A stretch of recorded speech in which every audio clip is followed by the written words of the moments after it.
आज बात करते हैं आपके शुक्र ग्रह अगर द्वितीय यानी दूसरे स्थान में विराजित हो तो किस तरह के फल आपको दे सकते हैं।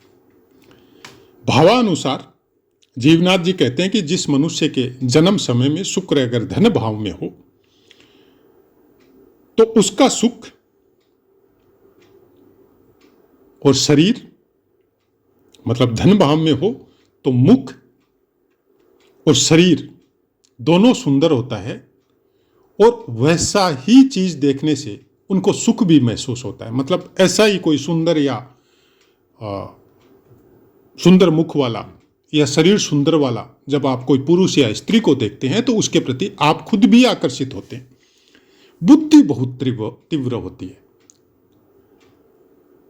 धनादि से भंडार भरे हुए रहते हैं या कोई चीज की कमी नहीं रहती है।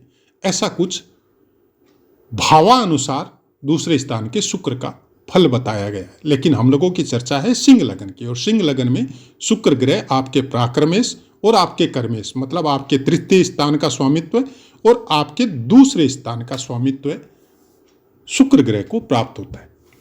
तो जब तृतीय अगर आपके दूसरे स्थान में हो तो मनुष्य छोटे से शुरुआत करता है और बड़े तक पहुंचता है, अच्छा धन कमाता है।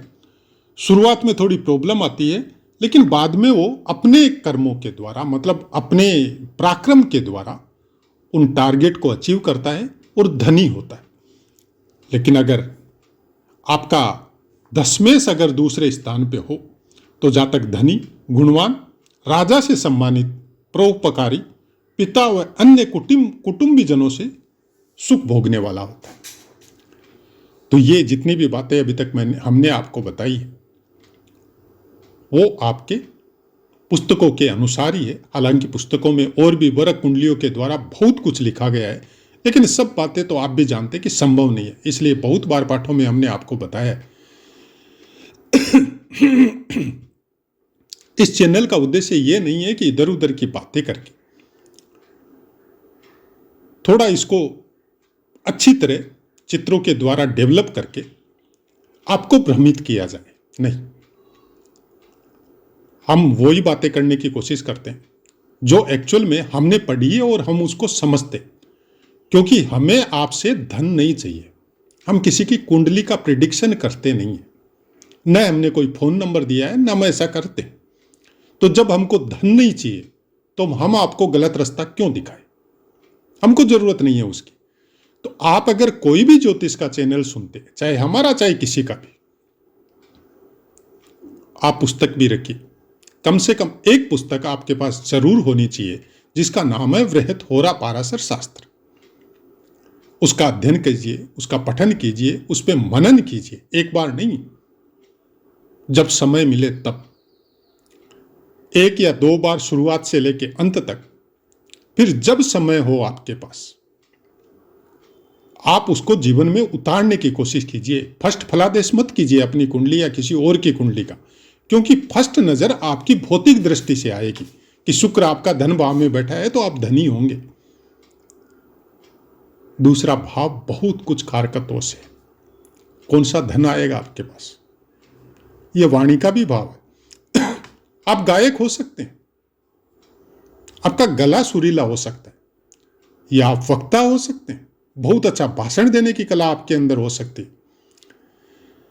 आपकी आंखें बहुत सुंदर हो सकती है, आपके पास फिक्स धन पड़ा हुआ हो सकता है जो पारिवारिक संपत्ति के द्वारा आपको प्राप्त हुआ हो, और अपने पराक्रम के द्वारा, अपने कर्मों के द्वारा आप उसको बढ़ा रहे हो। दूसरे भाव में बैठा हुआ ग्रह अष्टम भाव पे पूर्ण दृष्टि डालता है, मतलब अपनी नीच राशि में बैठ के शुक्र ग्रह यहां पर अपनी उच्च राशि को देख रहे। सॉरी, उच्च और नीच को हम इतनी प्रधानता देते नहीं है, और सही में अगर आप पूछो तो हम राशियों को भी प्रधानता नहीं देते। इसलिए क्योंकि राशियों में वृहत क्षेत्र है, 30 अंश की एक राशि है, और उसमें नवमांश के अनुसार 9 अंश आते हैं 3.20 डिग्री के, और एक नक्षत्र 13.20 डिग्री का 4 चरणों में रहता है, और एक चरण उसका 3.20 डिग्री का होता है। और चारों चरणों में से किसी भी चरण में आपका कोई भी ग्रह बैठा है, उसके फलादेश में वैसा ही परिवर्तन आ जाता है जैसा हमें राशियों में देखने को नहीं मिलता है। तो जब आपको सूक्ष्म अध्ययन करना हो तो आपको नक्षत्रों के अनुसार करना पड़ेगा। अब जब अष्टम स्थान पे दृष्टि देते हैं तो ये आपको जुआ सट्टा की तरफ भी लगाने की कोशिश करेंगे और आप जाएंगे भी।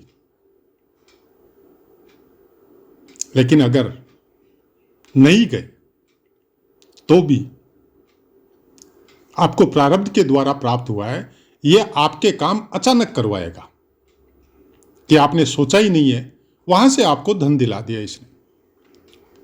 आपने किसी का काम किया 1 लाख रुपए का और आपको उस काम के 10 लाख रुपए मिल गए।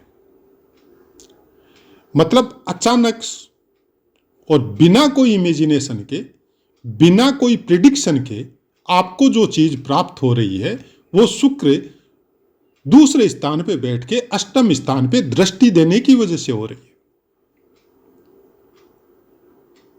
ये कुछ खास गुण है, लेकिन क्या केवल धन ही दिलवाएगा? अचानक नहीं। आपको आपकी बॉडी की लोअर साइड में यह आपको कोई बीमारी या तकलीफ भी दे सकता है। मानते हैं स्थिर नहीं रहेगी। आपकी दवाइयों से आप कुछ मतलब ऐसे मेडिकल या दवाई या कोई ऑपरेशन वगैरह भी आपके हो सकते हैं उस जगह में। कुछ ऐसी बीमारियों की वजह से आप परेशान रह सकते हैं वहां पर। लेकिन कुछ रहस्य से संबंधित चीजें भी ये देता है। अब इन सब चीजों में बचाव हो, इन सब चीजों में आपके इतनी तकलीफ आपको प्राप्त नहीं हो, तो आप ज्योतिष शास्त्र का अध्ययन कीजिए, कुछ ध्यान वगैरह की प्रैक्टिस कीजिए, कुछ मंत्र जाप का आश्रय लीजिए। किसका मंत्र जाप करें? संपूर्ण कुंडली के द्वारा खुद अध्ययन करके अपने ऊपर डिसाइड कीजिए कि कौन से देवता में आपकी रुचि होती है। लेकिन शुक्र ग्रह को अगर मैनेज करना है तो मां भगवती की आराधना कीजिए, क्योंकि वो ही मैनेज कर सकती है, बाकी किसी में इतनी शक्ति नहीं है। शुक्र ग्रह की प्रधानता वाले इंसान को अगर नेगेटिव इफेक्ट मिल रहा है तो फिर मां भगवती की आराधना कीजिए। अपने घर में जितनी भी स्त्रियां हैं, चाहे वो किसी भी रूप में आपको प्राप्त हुई है प्रारब्ध के द्वारा, पुत्री हो, पत्नी हो, बहन हो, भाई की वाइफ हो, या और कोई समाज की ओर की आपकी कोई रिश्ते में जो भी लग रही हो, वो हो, माता हो, सबका आदर कीजिए। किसी का दिल मत दुखाइए, किसी को कटु वचन मत बोलिए, किसी का अनादर मत कीजिए अगर शुक्र ग्रह को कंट्रोल करना है। क्योंकि इस कली काल में यही एक ग्रह ऐसा है जिसको इंसान कंट्रोल नहीं कर सकता। थोड़ा बहुत अपने संस्कारों के द्वारा उसको मैनेज कर सकता है। प्रारब्ध के द्वारा आपको बाकी ग्रहों को देखने के बाद पता चलेगा कि यहां पे शुक्र आपको किस तरह से बली है आपकी कुंडली में। क्योंकि शुक्र ग्रह के साथ प्रायः कोई ग्रह युति होके मिलता ही मिलता है। बहुत कम मात्रा में यह देखा जाता है कि शुक्र ग्रह अलोन बैठा हुआ। अलोन मिलता है, ऐसी बात नहीं है कि अकेला नहीं मिलता, स्वतंत्र प्रभार लेके भी मिलता है। दूसरा स्थान आपके चरित्र का भी है। चरित्र को जितना बलवान रखेंगे शुक्र ग्रह उतना अच्छा रहेगा। चरित्र को जितना डाउन करेंगे, हो सकता है एक टाइम ऑफ पीरियड आपने उससे काम सुख या कोई धन सुख आपने प्राप्त कर लिया हो, लेकिन अल्टीमेटली उसका रिजल्ट आपको खराब देखने को मिलेगा, जो कुछ समय बाद में मिलेगा। और उस समय मिलेगा जब उसका आप मुकाबला ही नहीं कर सकते। तो अपने शुक्र ग्रह को जितना हो सकता है कंट्रोल करके रखिए, और अपने चरित्र को जितना मजबूत रखेंगे, यहां पे शुक्र ग्रह उतना ही अच्छा फल आपको प्राप्त करवाएंगे। शुक्र ग्रह को माता के साथ बहुत अच्छी मात्रा में जोड़ा जाता है, और सबसे ज्यादा पत्नी और पुत्री, तीन जो रिश्ते हैं वो शुक्र ग्रह से कनेक्ट होते हैं। माता के साथ चंद्रमा का भी रिश्ता बहुत ज्यादा मजबूत होता है, और पत्नी के साथ शुक्र का रिश्ता बहुत ज्यादा मजबूत होता है। उसके बाद में नंबर आता है आपकी पुत्री का। अब तीनों की इच्छा पूर्ति हम ये नहीं बोल रहे हैं कि जो मांगे वो दो, लेकिन अपने वचनों के द्वारा, अपने हृदय के द्वारा प्रेम पूर्ण व्यवहार करना, जितना संभव हो उसके अनुसार उनकी इच्छाओं की पूर्ति करना, और कम से कम वहां पे छल कपट नहीं करना, यह बहुत ज्यादा जरूरी है। छल कपट और लोभ, ये कुछ आचरण कुछ ऐसे हैं जो आपके ग्रहों को पूरी तरह दूषित कर देते हैं। चाहे वो कितनी अच्छी मात्रा में आपको फल देने के लिए आपकी जन्म कुंडली में अच्छे स्थानों पे प्लेस हो, लेकिन फिर वो फल जो आपको एक्चुअल में इस जीवन में देने के लिए आपकी कुंडली में प्लेस हुए हैं, वो नहीं दे सकते। ज्योतिष को हमने इसी तरह समझा। आप उसको किस तरह से समझते हैं या आपके ऊपर निर्भर है, क्योंकि भौतिक दृष्टि से हम ज्योतिष को नहीं देखते। इसलिए चैनल का भी नाम हमने बदल दिया है। हम ग्रहों को आध्यात्मिक दृष्टि से देखते हैं कि आपका जन्म क्यों हुआ, आपको ग्रह बता क्या रहे हैं और आप कर क्या रहे हैं। दूसरे घर का शुक्र, दूसरे स्थान पे बैठा हुआ शुक्र आपको यह बता रहा है कि जितना आपका चरित्र उच्च रहेगा समाज के लिए, अपनों के लिए, गांव के लिए, देश के लिए, उतना ही अच्छा फल हम आपको प्राप्त करवाएंगे। सूर्य के बाद में एक शुक्र ग्रह ही ऐसा है जो समाज और देश काल में आपका ऐसा नाम आपको प्रदान करवा सकता है जो आने वाली कई पीढ़ियों तक वो आश्चर्य करते हैं कि हमारे दादाजी या हमारे पिताजी या हमारे खानदान में परदादाजी कुछ इस तरह से थे, इतना पूजनीय थे, इतना नाम था उनका। यह सूर्य के बाद में शुक्र ग्रह करता है। सूर्य आपको फेमस करता है, धन देने की गारंटी नहीं है, लेकिन शुक्र आपको फेमस भी करता है और आपको धनी और भोगी भी बनाता है।